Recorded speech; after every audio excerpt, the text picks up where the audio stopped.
Hello there and welcome. Dragonfire here. Um, I just finished watching not too long ago the next two movies in the Nightmare on Elm Street franchise.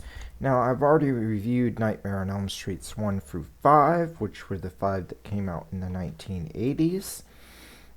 And now I want to review the next two. So today we're reviewing Freddy's Dead, The Final Nightmare, which is essentially part 6 of the Nightmare on Elm Street franchise, or A Nightmare on Elm Street. A Nightmare on Elm Street Part 6. So, part 6 in the franchise. And then I also watched Wes Craven's New Nightmare, which I believe Freddy's Dead came out in 91 and New Nightmare came out in 94, 93 or 94. 94, I believe it came out. I believe it was mostly filmed in 93. But, yeah. So they are the 6th and 7th films in the franchise. Freddy's Dead is essentially part 6 of the continuing storyline that started back with the original film in 1984. But New Nightmare is completely different. It's its own type of thing. I don't know how to describe it. It is the 7th film in the franchise, but it is not a part 7. It is not a continuation of the original story. It's not a sequel. It's not a prequel. It's not a spin-off, not in the truest sense of the word. I guess spin-off would be the closest thing you could describe it as, but it's not really a spin-off. It's not a shared universe. It's not really a spin-off. And it's not a remake, it's not a sequel or prequel, so I don't know what you would describe it as. In a strange alternate universe story, I guess, that is very meta. It's a meta alternate universe for the Nightmare series, if that makes any sense. It is definitely a different type of thing, a different animal for the Nightmare on Elm Street franchise. But anyway, I want to review these two movies. These are on the box set that have the first 8 movies of the franchise. And they were the only 2 movies to come out during the decade of the 1990s. Alright. So let's start with A Nightmare on Elm Street Part 6. Or as it is properly known, Freddy's Dead, The Final Nightmare, although it won't be the final one in the series. Because not only would we get Wes Craven's New Nightmare, it's also part of the franchise, even though it's not really a sequel. But we would get a sequel to Freddy's Dead, and that would be Freddy vs. Jason. So they did bring Freddy back one more time after Freddy's Dead. This version of Freddy back one more time in Freddy vs. Jason. It is kind of a part 7 of the franchise. Or part 7 of the original continuity is Freddy vs. Jason. But we'll talk about that movie in my next review for this franchise. Right now, we're talking about Freddy's Dead, The Final Nightmare, and Wes Craven's New Nightmare. So, what to say about Freddy's Dead? I feel like at this point the franchise felt like it was doing everything that it could do. It had explored so many ideas. It had already done sequels where they bring back characters from previous movies and then continue where the last story left off. Freddy always finds a way to return somehow. And you know, and then continue on his dream killings. So he, we saw that with the previous sequels. We saw characters from Part 1 return in Part 3. Well, even characters from Part 1 being mentioned in Part 2, and then characters from Part 1 returning in Part 3, and then characters from Part 3 returning in Part 4, characters from Part 4 returning in Part 5. Part 6 kind of wipes the slate clean. It doesn't use any returning characters except for Freddy Krueger himself. And they just decided to go kind of full lean into the humor. The humor had always been there since Part 1. Freddy had always cracked jokes. He was a killer with a personality. And he's in sharp contrast to Michael and Jason. Michael from the Halloween series, Jason from the Friday the 13th series. He's in contrast to that.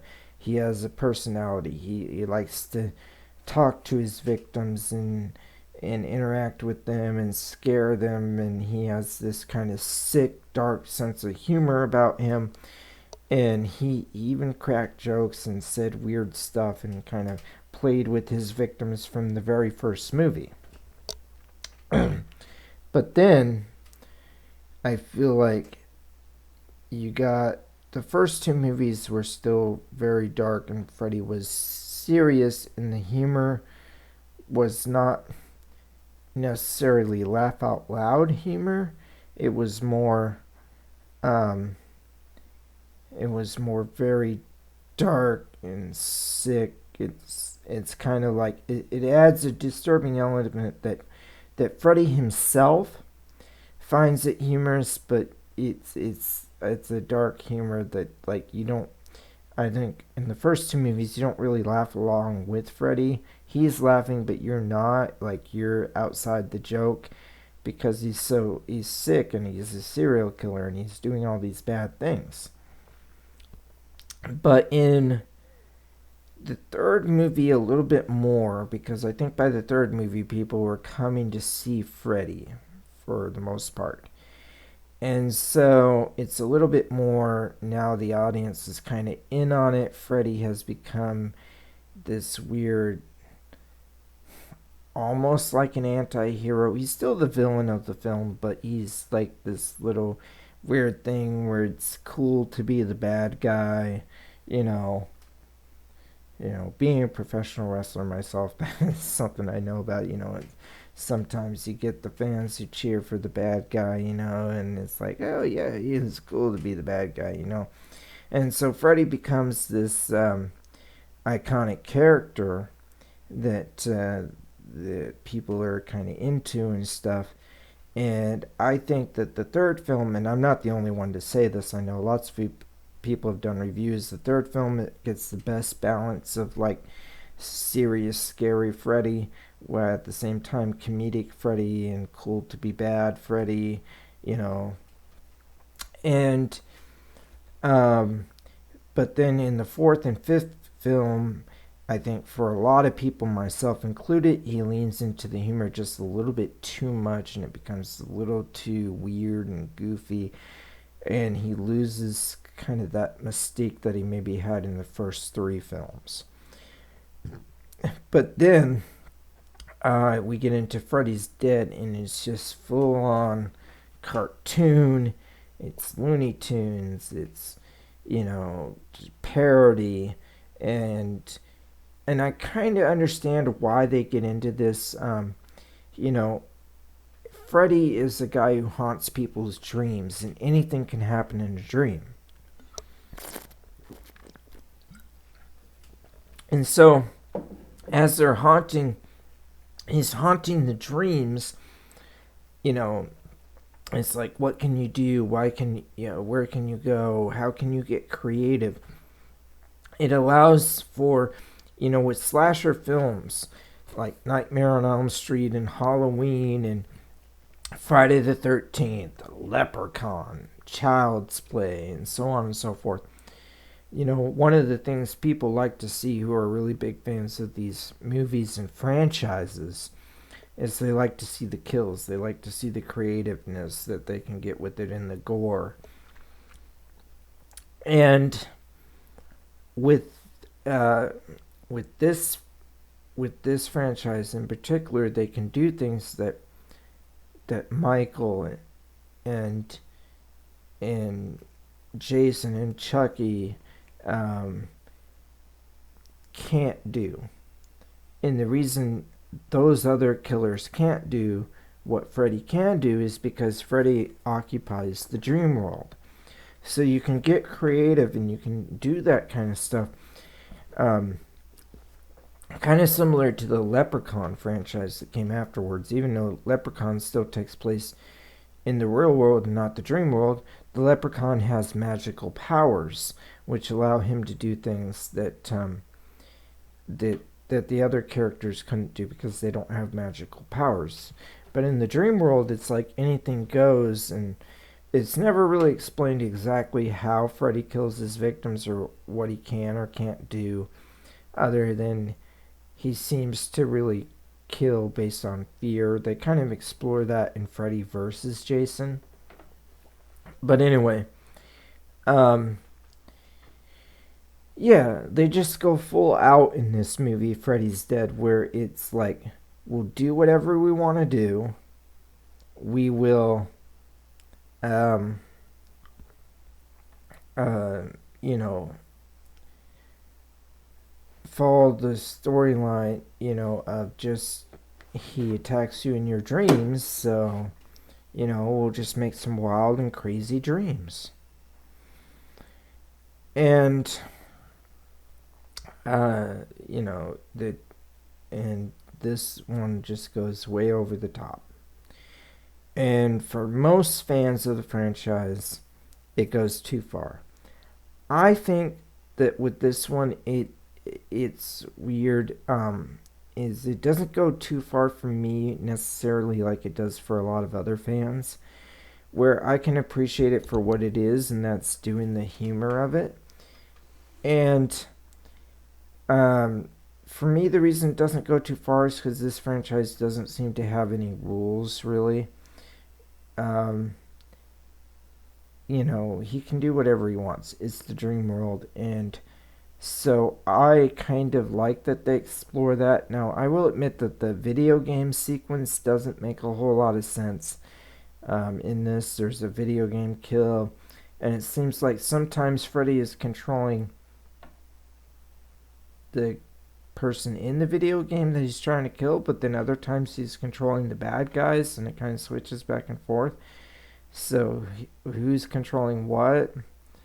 So that part is a little weird. The video game sequence is a little weird. It's a neat concept, but it doesn't work logically when you watch the movie. Like, who is he controlling and what and when?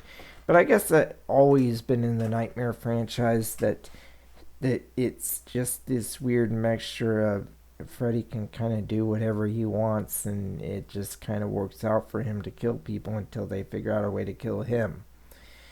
So, um, so I don't have as big a problem with this one as I know that many people do.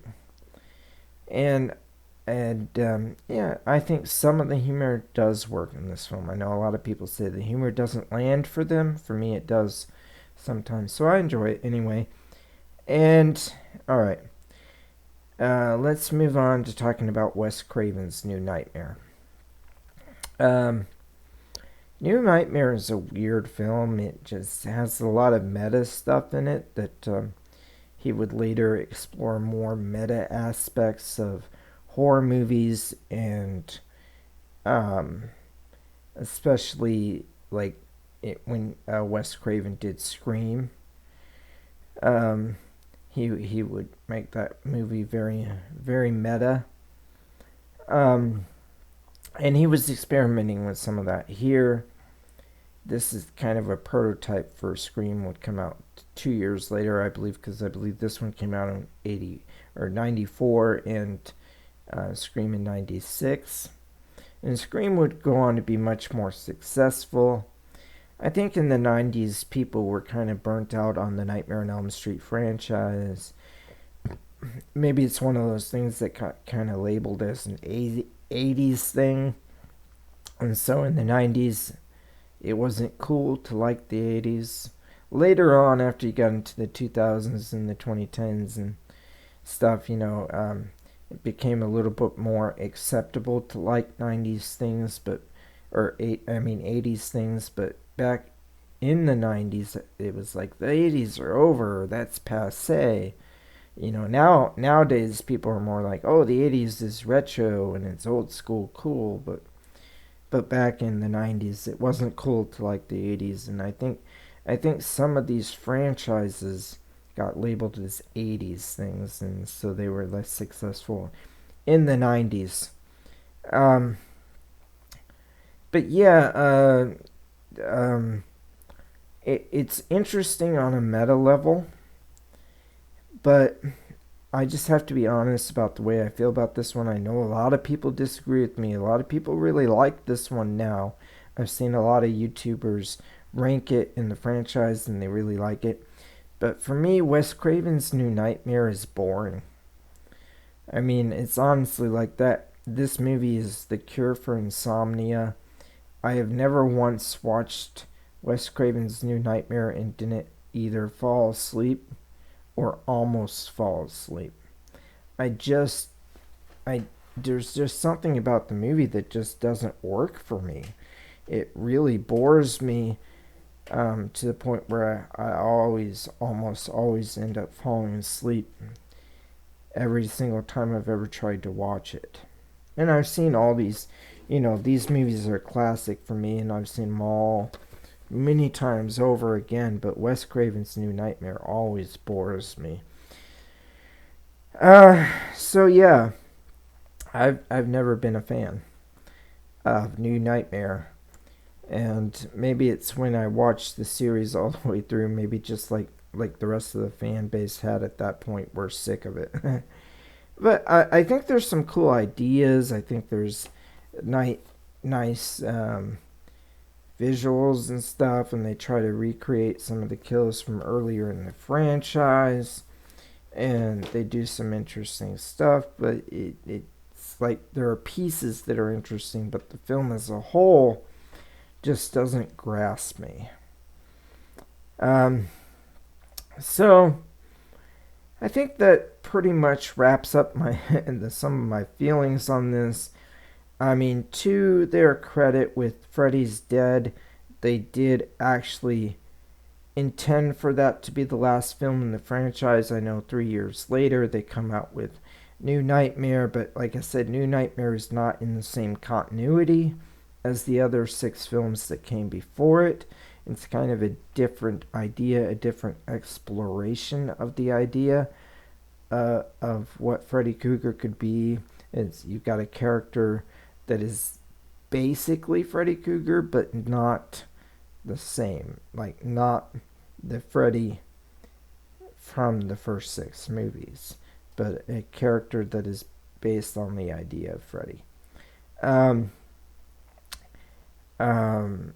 It's not Freddy per se, but it's still played by Robert Englund. And so I do think that they really tried to stick to Freddy's Dead being the end of Freddy Krueger, and saying that he's gone for good.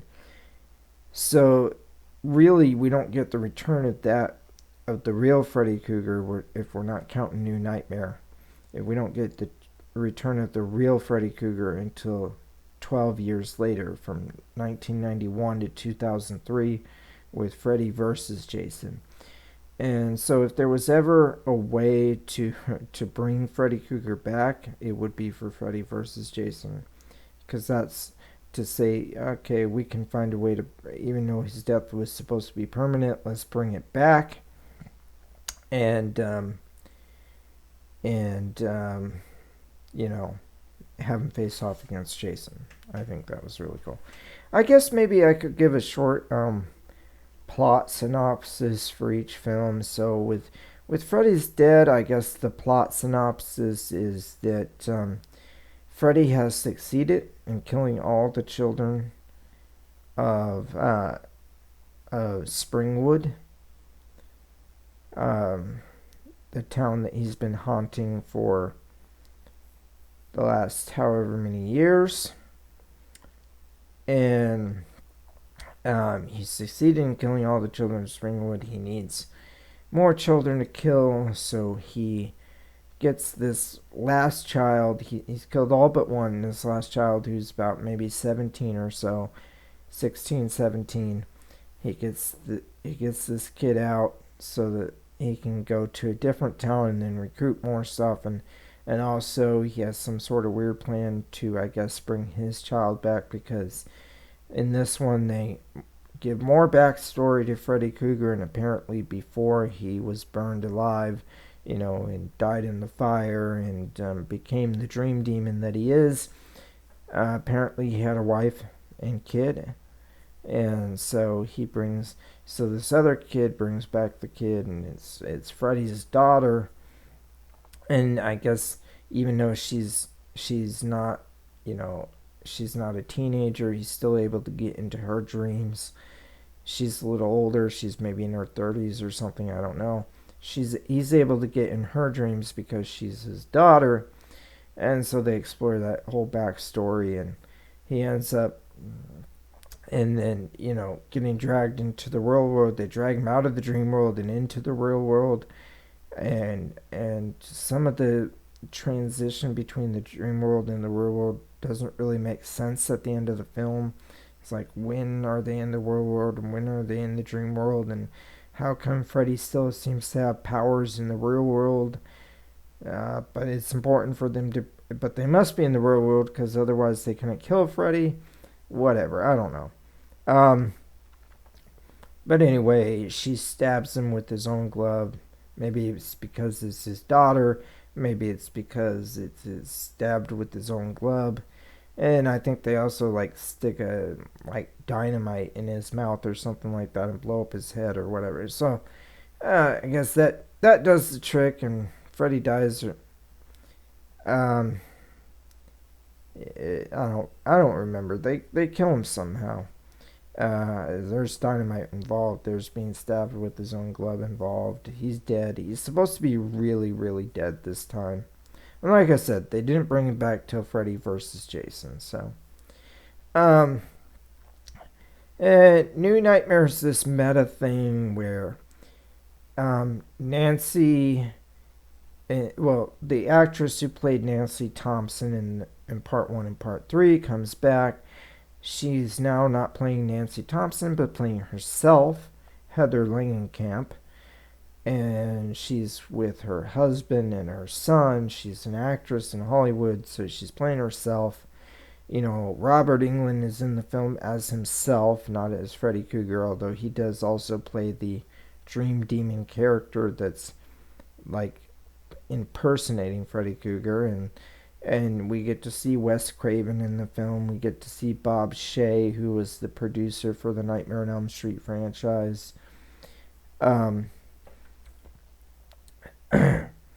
And so they're trying to do this whole meta thing where it's like the actors and the producers and the writers and everything are all in the movie, and they're talking about Freddy, and they know that Freddy Krueger is a fictional character, but then this thing happens where a demon starts inhabiting the fictional character of Freddy Krueger, and then once they stopped making Freddy Krueger movies, now this demon wants to make his way into the real world, and he'll do that by making it into the dreams of real people in the real world. Now it's saying, yeah, those other movies were fictional, now this movie crosses over into the real world.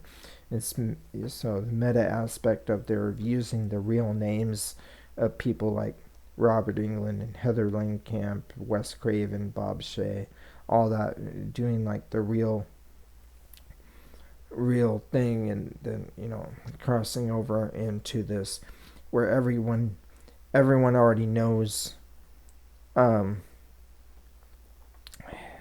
Freddy Krueger as this fictional character, but now it's like this demon inhabiting the character Freddy in order to interact with the real world.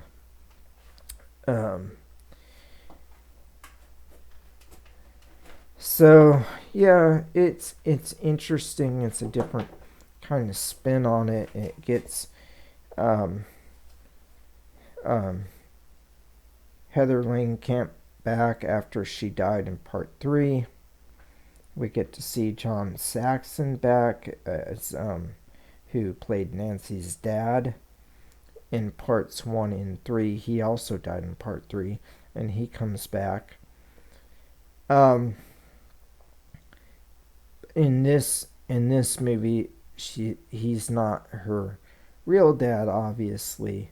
He is just a friend of hers because they acted together in those 2 movies together.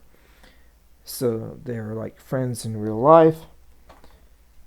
But anyway, it's some stuff going on with Heather Langenkamp's son, and the dream demon thing that's impersonating Freddy kills her husband and is trying to kill her and her son, and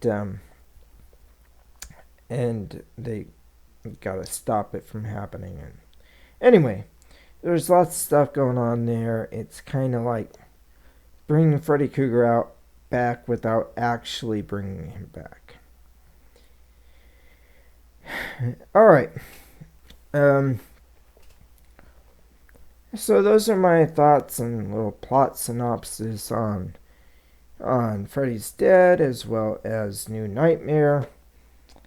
And this one's going to finish in under half an hour. How about that? Anyway, like, share, subscribe, and God bless everybody. Dragonfire out.